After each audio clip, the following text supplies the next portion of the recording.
Hello, and a very warm welcome to the weekly Fifth9 podcast. My name's Philip Harrison, and I'll be interviewing Akeem Prabdial, the Managing Director of Fifth9.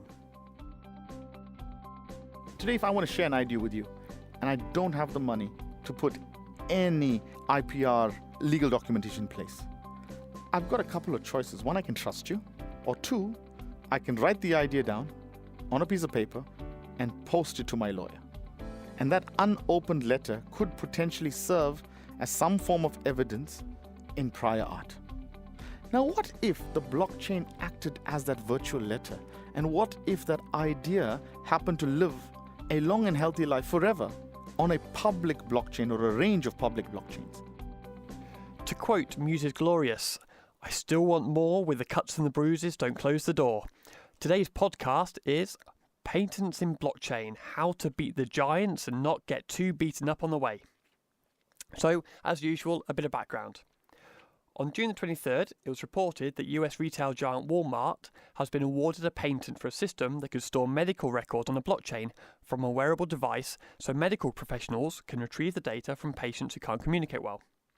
Walmart has also filed patents for other blockchain-based systems, including a marketplace reselling purchased products, which I assume is a blockchain version of eBay, BlockBay, a smart package system to track package contents, location, etc., also a Bitcoin-powered electrical grid, and they've said they're ready to use blockchain in its live food business, which will shorten the time it takes to track produce from 6 days to 2 seconds. Further, on the 25th of March this year, it was reported that there were 406 blockchain-related patents, and over half of them came from China. Last year, on the 29th of September, Accenture patented an editable blockchain solution which could enable errors or frauds to be corrected in a blockchain. So Akeem, with big companies having a fully working patented machine, which obviously is monolithic, which can be applied to any patent they may come up with, is there a risk that they'll simply come up with wide-reaching patents and process them faster than small companies ever could do? Or do you think the patents will be for very specific applications, so the larger companies just won't have an advantage? So I think that if we go back to the history, blockchain was created by a group of like-minded individuals who were there for a purpose to create some new technology. They were not there to create a patent around a piece of technology and create wealth out of that technology itself. So in a sense, blockchain was supposed to be part of the shared economy, it's part of the open source community, and I'm hoping it'll live a long and healthy life in that space.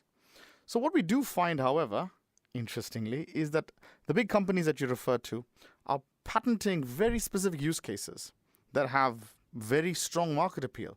They focus on some very strong business problems that they are fixing, like this BlockBay concept that you bring up, and it makes sense that if you can actually fix some of the big problems, whether it's moving food produce quicker, whether it's being able to save a patient when they can't speak, it makes sense that you should be able to put some IPR around it. But we don't believe that the patents will be applicable to the blockchain itself. In fact, I believe that JP Morgan failed several hundred times trying to patent the blockchain technology itself.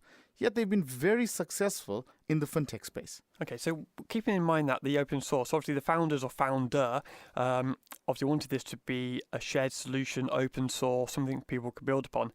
Is there a case that actually patenting goes against the whole idea of blockchain, or is that pure idealistic fantasy? I think blockchain in its current incarnation of the 1.0 and 2.0 utilities that we see have been generally formed out of shared concepts, and everyone's grown on the shoulders of giants. So patenting those sorts of concepts will become unrealistic. I think that people will be fighting that back. What we do find is third and fourth generation blockchains are being born, and that's when new IPR are being born. For example, Hashgraph has been very clear on how they've patented their world. They do tend to offer it as a royalty-free service in certain instances, but again, that's where a new voice of reason based on the previous generations of blockchain have actually created something new, and it's worth them protecting their IPR. Now, how that ends up stopping the rest of the world producing blockchain and becoming truly mainstream is anyone's guess. Okay, so if companies are going after specific applications, Would you argue that actually small companies have an equal chance to get their patents down to large companies? Or again, is there still a bit of an issue of time to get the patents through the office? The big companies have a much more oiled machine to get there faster than the smaller companies. My hope, like anything else, is that small companies, especially like ours, who tend to be fast and disruptive but care less for traditional patent protection, will be faster to market, and that the concept of prior art will actually save our skins. The idea of solving business problems and real business solutions is quite important to us, and I'm sure lots of other similar-minded companies are really, really interested in solving business first and protecting later.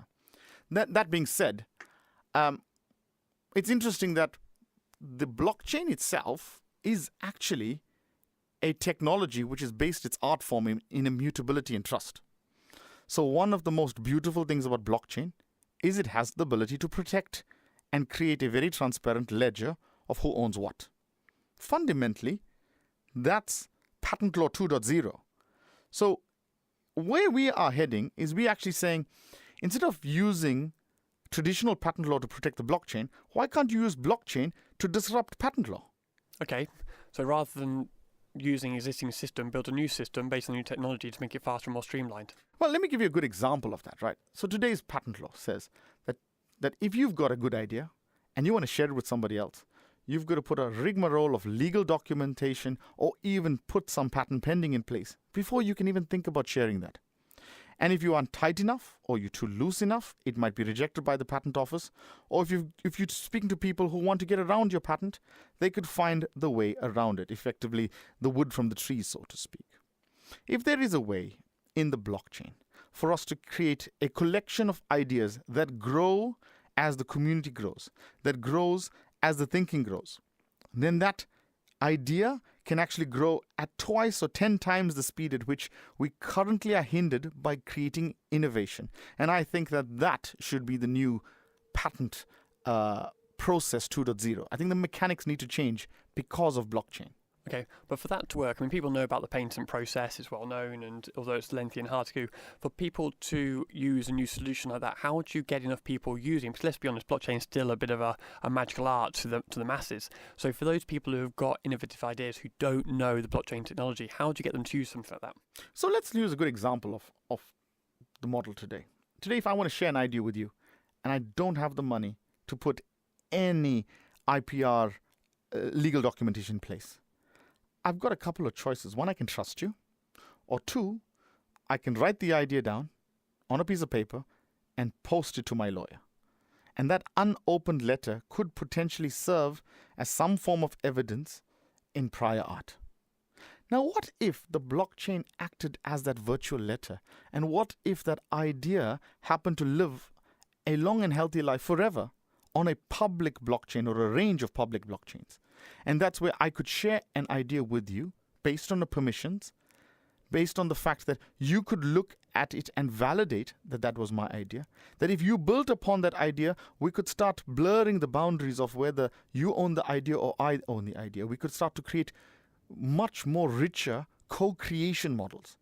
And I think that's where blockchain acts as an instigator of change to the very same thing that is trying to prevent its innovation. Talking on innovation there, and coming back to the point where you mentioned about the founders, say founders kept it open source and didn't patent it, even though one could argue they could have done right at the start. For concept like smart cities, where you can have many companies working together on blockchain, is there an argument to say that people shouldn't be patenting ideas on blockchain fundamentally to allow innovation, or do patents actually dampen innovation in this space? The way I see the patent law and the way I see IPR in the blockchain or the DLT space is that the infrastructure of the very blockchains that you are using should be something that should be allowed to grow at the fastest possible pace. And so big companies should let down, and others should allow that to grow in a shared economy and in a crowd-based mindset.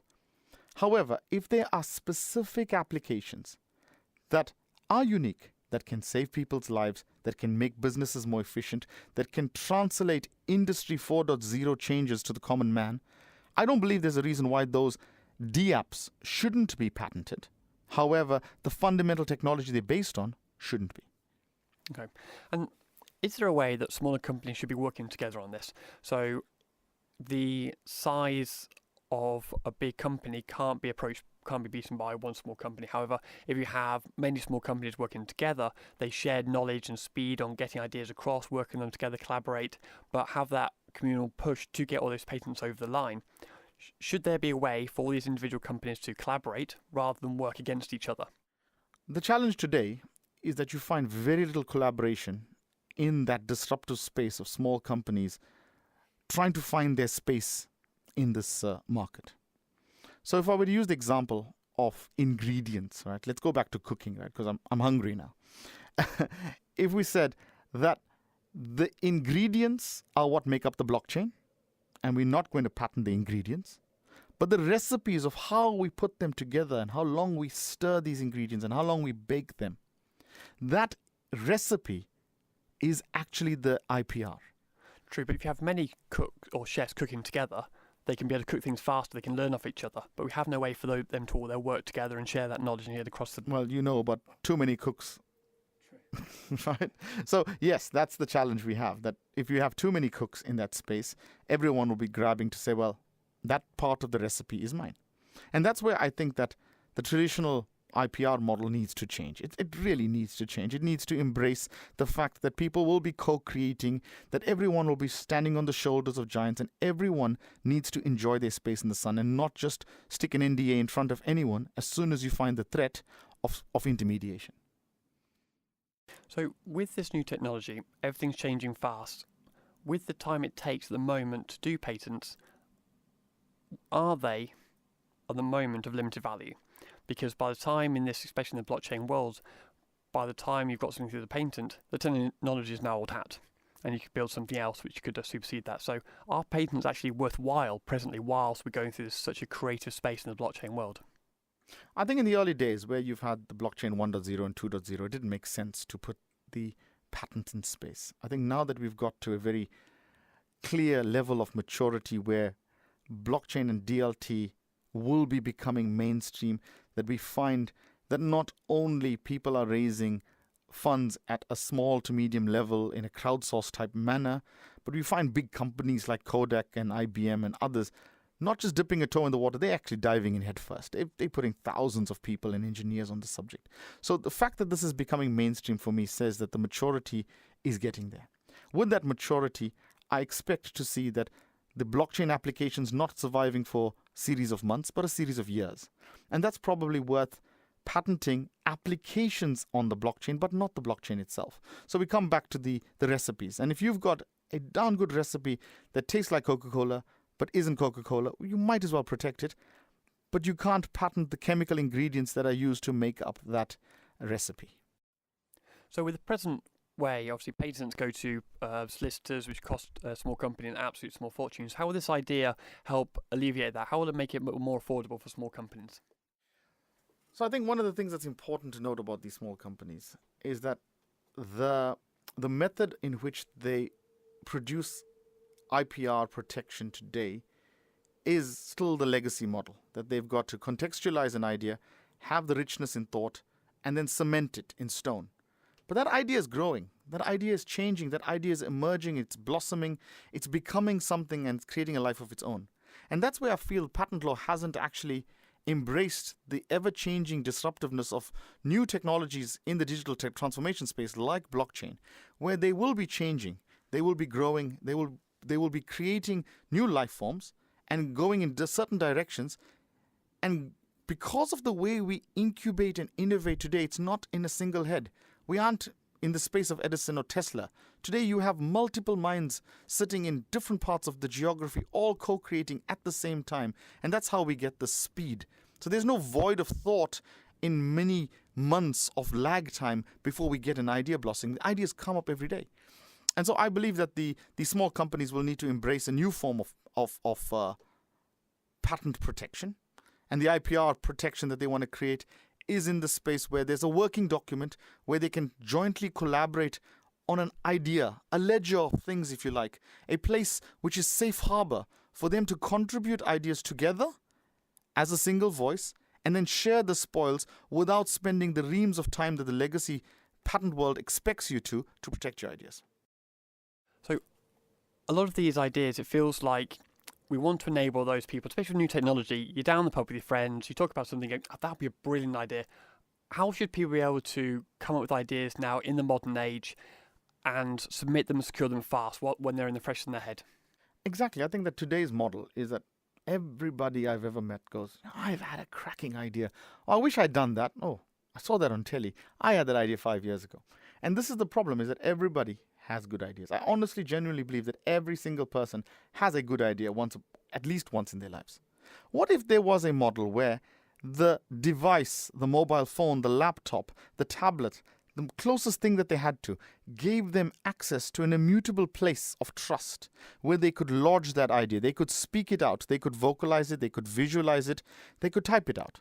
They could protect that idea and watch it grow. But then, if we play this concept the other way around, suddenly we've got a times 100, times 1,000 seeding of good ideas or ideas. And then you've got effectively a marketplace of thought where somebody no longer has to start to go, well, let me start to think about how I solve this business problem. Let me go into this idea ledger. Let me start to wade through what's there. And perhaps I will never find a single solution that can fulfill my business objective. But I can put 2 or 3 or 4 or 5 people, like a One Directions band. Let's put these 4 guys who never knew each other together in a virtual room and let them create the music of patents and create the music of innovation. So when you're in the pub and have those ideas change the world, you'll actually be able to log them to change the world. Exactly, and use your mobile phone and speak your voice literally. And who knows, maybe somebody and some benefactor would find your idea and go, you know what, that's the missing part of a customer journey that I didn't envisage. Oh wow, that's a good idea to the thing that we were trying to work out before that we just couldn't crack.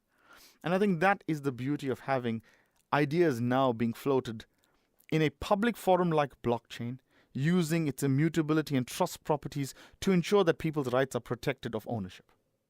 So we've talked a lot about the individual coming up with their ideas. How will this help businesses? So productivity has been on the papers as being quite low. I know most recently it did make a bit of a jump, but we're still quite low in the whole productivity of the country. So how can this idea of getting patents out there faster and collaborative help business, help the GDP, help the country as a whole be more innovative and help increase productivity? I think we all agree that innovation is an essential driver to economic progress and growth. Right? And if it benefits consumers, if it benefits individual patent owners, if it benefits businesses, it'll benefit the economy as a whole. So generally we know that anything that hinders innovation should be disrupted. Now, what we're talking about here is twofold. It's one that people are patenting the core blockchain technologies that prevents us from moving forward. Others are patenting DApps that allow them to protect their idea and their space in the sun. But thirdly, the blockchain technology itself can be used to revolutionize the way IPR is actually formed. And I think where we're saying here is that if that is allowed to be done at a macro level, either at a national or at a global level, even if the world IPO foundations actually start to absorb these things, then what we'll find is that innovation will start to blossom because there's a place of safe harbor that will actually contribute to general growth across the economy. So the big thing about blockchain is that this is all about businesses collaborating with each other. And it's super important to understand that businesses need to create new ideas. They need to be market makers in this space. And it's frustrating that today's creation of patent law prevents them from incubating so closely as they should. So the idea behind having IPR stored on the blockchain as it changes dynamically and shifts its guise is that companies together can create new levels of value without being hindered by traditional IPR mechanisms.